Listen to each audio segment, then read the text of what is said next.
gwe byebyo olaba Patricia ekyali tayagala pera bweyo ng'ayagala Sibi naye nga tannakimanya nti Sibi muli wa Bisiyaga n'oyo Chakala yagenda ebweyo lowooza ki ekyali kimututteyo byali Bisiyaga. Jjukira mu nnyumba beebakamu abantu basatu, oyo asikaali waabwe, oyo azanya ng'afande, Chakala ne Sibi Tooka. Kati oke ssente zaabaawula, ssente ezaaleeta obuzibu, eby'essente bituufu nabyo, naye ng'ekyasinga okusajjula embeera yava ku Bisiyaga nti baali beeyagala. Kibola Patricia bwe yakonfaminga nti Sibi muli wa Bisiyaga kyava tamuhagala amukola ebyo byamukola n'akwate kuwera yali asazeewo asomera eno beyagale namaani n'agamba waayi kankwate kubunzireyo era kati Patricia yali mu Amerika naye munnanga Buganda balenzi bali beera Bisiyaga ate mu nnyumba bwe babeeramu balenzi bokka kawabeere ne wabeera bawiyadi pasita mulimu abalenzi nga 5 kati nabo bajuze babeera mu nnyumba nga basatu ku bana. Bisiyaga oyo n'oyo Tata Kimbowa naye abirya bali Bisiyaga nze nkuwulira ye Tata Kimbowa abeera nani ye simanyi balenzi babeera we naye nga bali Bisiyaga babirya. Bannange oli mutuufu nze embiriira ddala oba kyekigenda mu maaso. Bulala family ejjudde bali ba Bisiyaga kankikuddiremu kyayaka kati amagezi gazze. Tuli Bulala family ejjudde bali ba Bisiyaga abalimu n'abaavaamu mbu okusinza ku details ze tufuna bonna bakwasaganya ensonga z'okulya Ebisiyaga. Tuli Bulala family yeeriwa Sofia Satulukuse oba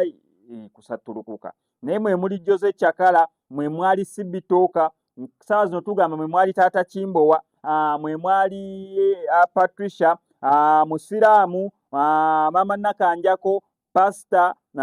Kimbowa, bangi nnyo nnyini ddala abali mu Tuli Bulala family eyo. So Tuli Bulala okusinza ku details eziri mu kubeera nga zijja kiraga nti bali ba Bisiyaga ng'akatambi ako kengenda okuzannyira okuva gye katandikira paka gye kagwera. Tata Kimbowa okuvayo n'agamba mu dda kituufu ye alya Ebisiyaga nsonga ya kwanguyiriza omuntu yenna ali emabega w'okutokomoka guno omugambo ensonga eyo eve mu ddiiro. Naye si nti musajja wattu akkiriza munira dda kituufu muli wa Bisiyaga. Okusinza ku Tata Kimbowa ye agamba okuva ku sayidi eri eya Jose Chakala kubanga kati bwe twalanga edi Tuli Bulala abo abasigaddewo kati ndowooza Jose Chakala ye beera airati oyinza ogamba ye chairman oba ye president ndowooza vice waawo n'abeera weyadi pastor n'abalala ne bajja nga bagoberera okusinziira ku maanyi buli omu gaalinamu eyo group. So okusinziira ku Tata Kimbowa ye agamba nti bandibeera nga bamulwanisa olw'ensonga ezimu. Kankuteereko details osobole okubeera nga oziraba. Yava ku Bisiyaga nti baali beeyagala. Kibola Patricia bwe yakonfaminga nti Sibi muli wa Bisiyaga kyava tamuhagala amukola ebyo byamukola n'akwate kuwera yali asazeewo asomera eno beyagale namaani n'agamba waayi kankwate kubunzireyo era kati Patricia yali mu Amerika naye munnanga Buganda balenzi bali beera Bisiyaga ate mu nnyumba bwe babeeramu balenzi bokka kawabeere ne wabeera bawiyadi pasita mulimu abalenzi nga 5 kati nabo bajuze babeera mu nnyumba nga basatu ku bana. Bisiyaga oyo n'oyo Tata Kimbowa naye abirya bali Bisiyaga nze nkuwulira ye Tata Kimbowa abeera nani ye simanyi balenzi babeera we naye nga bali Bisiyaga babirya. Bannange oli mutuufu nze embiriira ddala oba kyekigenda mu maaso. Mwe nze buno obulamu badde ate sibumanyi so obulamu bwemanyi bwakuzanyira tu content. Kati mukambuuze mulemeddwa okunwanyisa kontentire kati mutandise nakunwanyisa na bigambo abalala sigenda kuboogerera simanyi nnyo byabo. Bannange omuntu waba akusinza abeera akusinza ebigenda maaso sibitegera. Kati waliwo odiozi zange ezitambula naziteeka mu gurupu ya Tuli Bulala wayiseewo n'akaseera era kubanga nze muntu namwatulira ze setaga kutuma muntu muguddo bya account ebiri feke muteekayo ebintu ebitakwatagana ze sibate kati zereka kibanguyize. Bannange embirya buli kyemula mwaga temuteteekanya muyiye mwekubisa amasimu muyiye muligundegunige kati gwa account gugo ogulomozi tegutegerekeka obaani. Bannange bakama bange embeega yiri nze Tata Kimbowa semugenda kunsopozi munziti temugenda kunsobola kubanze lulimi lw'emmanyi lwakuzanyira abantu comedy waabwe. Kaakati bakama bange mbiriira ddala okuva ku kibuga kyonna mbirya kati bakama bange ntandika okuzanyira abantu muwewedde ntandika okuzanyira abantu bange bannange Godfather yakolako egundi n'agamba akasajja ako kalemeddewo nga mbutuufu nnemeddewo kubanga nze comedy simutandise kale namutandika nsoma okitegedde nwanye n'ebigambo biyitirivu okubanga ntuuse wano nze banjagazaako abakadde ne bagamba nti oyo ayagala abakadde aliko bakazi bakadde waffe eyo ne luggwa olwo ne baŋŋamba nnafa obusolo olwo nawo ne luggwa ne katereve nebyokuzannya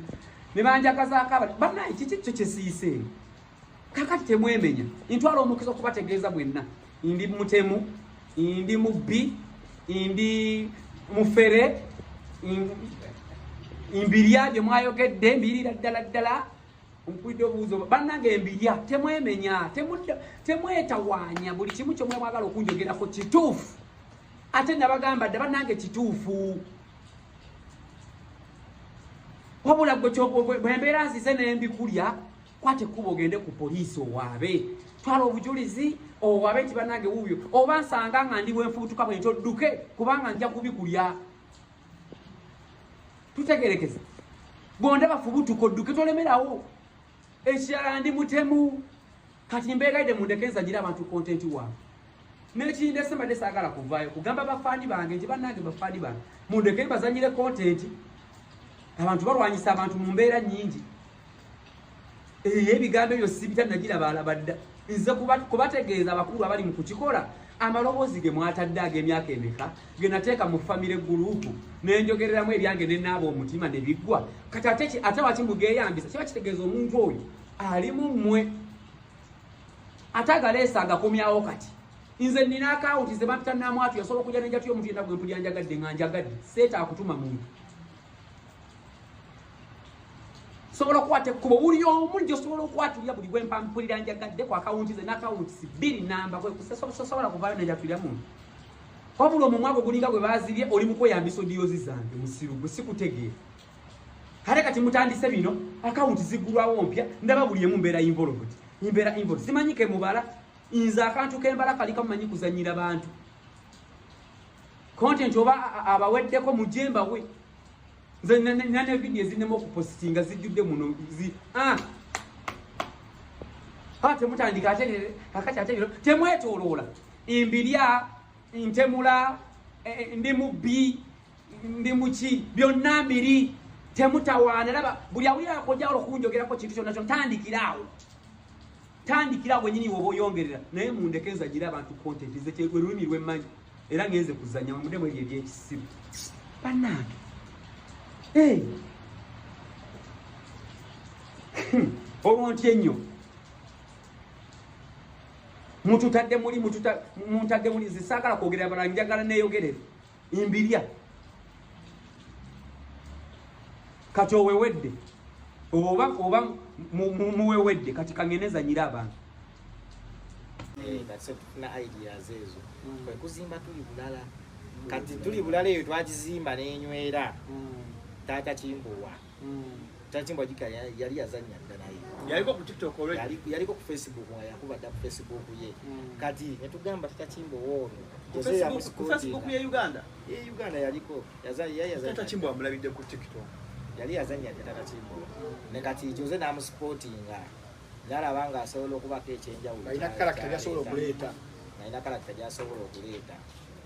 Jose yamuleeta kati musiraamu jika yali yazanyako kewa miki video nga 3-4 yazanyako ewa miki nabaako ndowooza ebiti nayini boxing nemugamba jangu naye yagejja musiraamu yafuna ssente musiraamu yali alinga egundi eno naye kati musiraamu alina ettama obulago kabula butugiro lulinga osobola omutuga naye ati tuzadde ow'omutuga obulago buliwo ebiti kwate kyalimu ssente mulimu emirembe ne ssente era n'ebizibu bibeeramu eri mulimu mulungi nga tegulina nemwekuŋŋaanya mwenna netuweera abantu nga 15 mwali bangi kati omuntu omwe omulaba ku akawunti 14 era ngeba ya 15 which means zikiza gana kojja kundaba ekintu ekyo nekitunde Uganda wano nga tuzanya buli kaseera oyagamba tuli bulala gite nga buli muntu wali munafu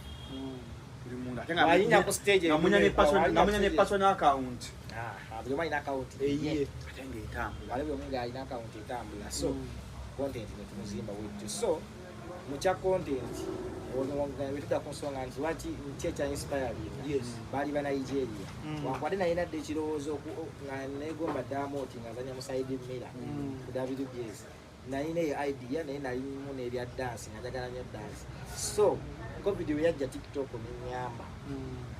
nenfuna ne connection nalina Jose nandiro ne tukola ekintu ekyenjawulo mu Uganda awo mu content wo online ono mwafunangayo obudde mugenda mukola contract content ono wa stage theater okujjama akaseera twabikola oba olina okukuba eno neeno twagenda netuyigiranga ku national theatre awo engeri gye bazannyamu ku stage kwa kyabyanjawulo stage